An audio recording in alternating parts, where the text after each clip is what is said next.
Bismillahirrahmanirrahim. Assalamualaikum warahmatullahi wabarakatuh.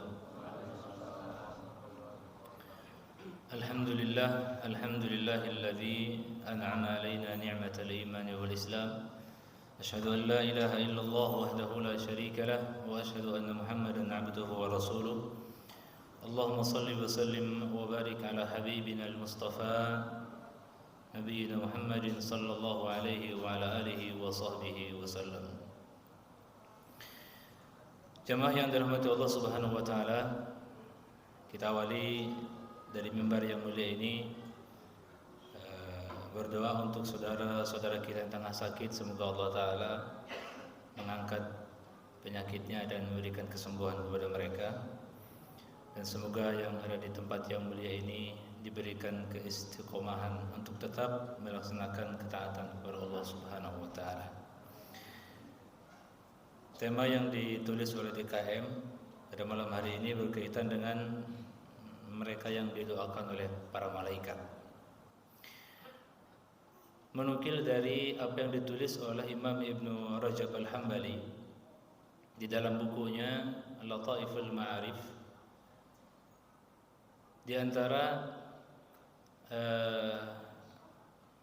penyebab Allah Subhanahu wa taala melipat gandakan pahala dalam setiap ibadah itu, setidaknya ada 3 sebab. Yang pertama adalah syaraful makan, yaitu kemuliaan tempat. Dan tempat yang paling mulia yang kita ketahui di dunia ini adalah Makkah dan Madinah. Tapi di luar dari Makkah dan Madinah, termasuk di negara kita, tempat yang paling mulia adalah masjid-masjidnya. Ai kama qala sallallahu alaihi wasallam, sebaik-baik kapling tanah adalah masjid-masjidnya dan seburuk-buruknya adalah pasar-pasarnya. Yang kedua, sebab yang kedua di antara penyebab dilipat gandakannya pahala oleh Allah Subhanahu wa taala adalah syarafuz zaman, yaitu kemuliaan waktu. Ya, sebagaimana kita ketahui bersama bahwa bulan Ramadan ini adalah bulan yang paling mulia. Adalah waktu yang dimuliakan oleh Allah Subhanahu wa taala, oleh Rasulullah dan oleh kita semua kaum muslimin. Sehingga berbahagialah dan beruntunglah bagi mereka yang Allah Subhanahu wa taala berikan kesempatan untuk bisa berjumpa dengan bulan yang mulia, bulan suci Ramadan. Sehingga di antara amalan yang harus kita perbanyak pada bulan ini adalah, di antaranya adalah memperbanyak bermunajat, berdoa kepada Allah Subhanahu wa taala. Yang ketiga adalah syaraf al-amil, yaitu kemuliaan orang yang melakukannya atau kemuliaan yang melakukannya. Nah, berkaitan dengan hal ini, inilah poin yang menjadi tema kita pada malam hari ini. Salah satu ibadah yang sangat mulia yang kita miliki dalam agama kita, yang kita pelajari adalah berdoa kepada Allah Subhanahu wa taala. Dan ketika beliau mengatakan bahwa kemuliaan orang yang melakukan, kemuliaan orang yang mengamalkan suatu amalan, itu tentu berbeda-beda. Karena ketakwaan seseorang juga berbeda-beda, maka kedekatannya dengan Allah Subhanahu wa taala juga berbeda. Kualitas doanya juga berbeda. Ya. Kualitas orang yang beribadah, dalam tanda kutip, dalam berdoa misalnya, tentu berbeda antara yang satu dengan yang lainnya. Yang ketakwaannya semakin tinggi semakin bagus, keimanannya semakin kokoh, kedekatannya semakin dekat dengan Allah Subhanahu wa taala, tentu berbeda dengan mereka yang tidak seperti itu. Sehingga tidak heran kalau kemudian kita meminta kepada orang yang kita pandang orang soleh, orang baik, untuk kemudian didoakan diri kita, didoakan dalam talabul ilm, didoakan dalam ibadah dan sebagainya. Nah, bagaimana kalau yang mendoakan adalah makhluk Allah Subhanahu wa taala yang tidak pernah berbuat maksiat, yaitu para malaikat.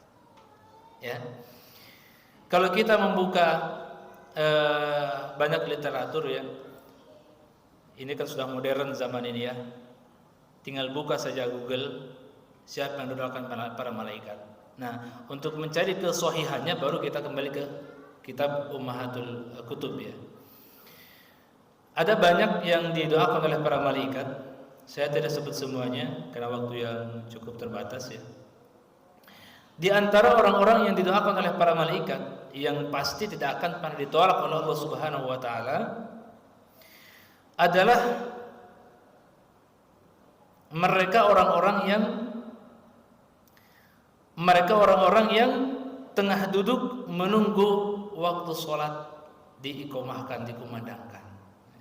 Ini salah satu kesempatan yang sangat mulia dan cukup banyak dilalaikan oleh banyak orang Islam. Di sebagian masjid jarak antara adzan ke qomat itu memang bervariasi ya. Ada yang 5 menit, ada yang 10. Kalau di sini subuhnya 20 menit ya. Saya lihat kemarin subuh itu cukup panjang. Nah, ada orang yang mungkin entah kenapa ya, terburu-buru atau gimana ya.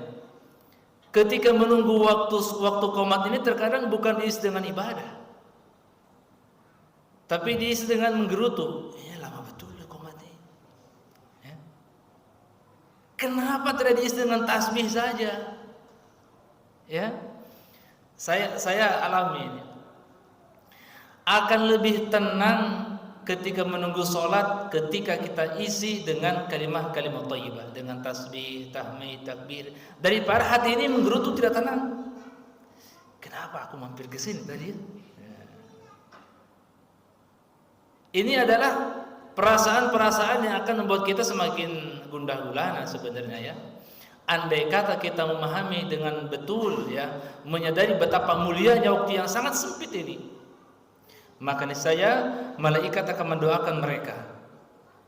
Ya, sebagaimana disebutkan dalam sebuah hadis riwayat Imam Muslim dari Abi Hurairah radhiyallahu taala anhu, ya, beliau mengatakan, tidaklah salah seorang di antara kalian yang duduk menunggu salat selama ia berada dalam keadaan suci kecuali para malaikat akan mendoakan mereka dengan ucapan, ya Allah ampunilah dia, ya Allah sayangilah dia. Luar biasa dua kalimat ini. Ya Allah apa? Ampunilah dia, ya Allah sayangilah dia. Kalau malaikat yang berdoa tidak akan ditolak. Dan kalau seseorang mendapat magfirahnya Allah, mendapat sayangnya Allah, apalagi sih yang dicari? Dan itu hanya ada pada waktu yang sempit antara adzan dan qomat. Makanya pelajaran pada kultum kali ini, ya, kalau kita menunggu waktu sholat, isilah dengan kalimah-kalimah thayyibah. Nah, dengan tasbih. Lebih bagus kalau diisi dengan doa. Ya, perbanyak berdoa meskipun sudah qomat, baru berhenti, tidak masalah ya. Tapi kalau mau kita isi dengan kalimat-kalimat thayyibah yang baik, dengan banyak bertasbih, yang beristighfar, itu juga sangat baik. Nah, mudah-mudahan nasihat yang singkat buat saya pribadi dan kita semua ini bisa kita amalkan ya. Karena kita ini adalah manusia yang sering lupa. Kalau tidak diingatkan mungkin tidak akan teringat kembali ya. Mudah-mudahan ini menjadi pengingat. Mari kita isi waktu yang sangat singkat tapi berharga ini dengan sebaik mungkin agar kita mendapat kebaikan dari Allah, yang diantaranya adalah doanya para malaikat, diberikan ampunan dan disayangi oleh Allah Subhanahu wa taala. Aku qouli hadza wa astaghfirullah li wa lakum. Assalamualaikum warahmatullahi wabarakatuh.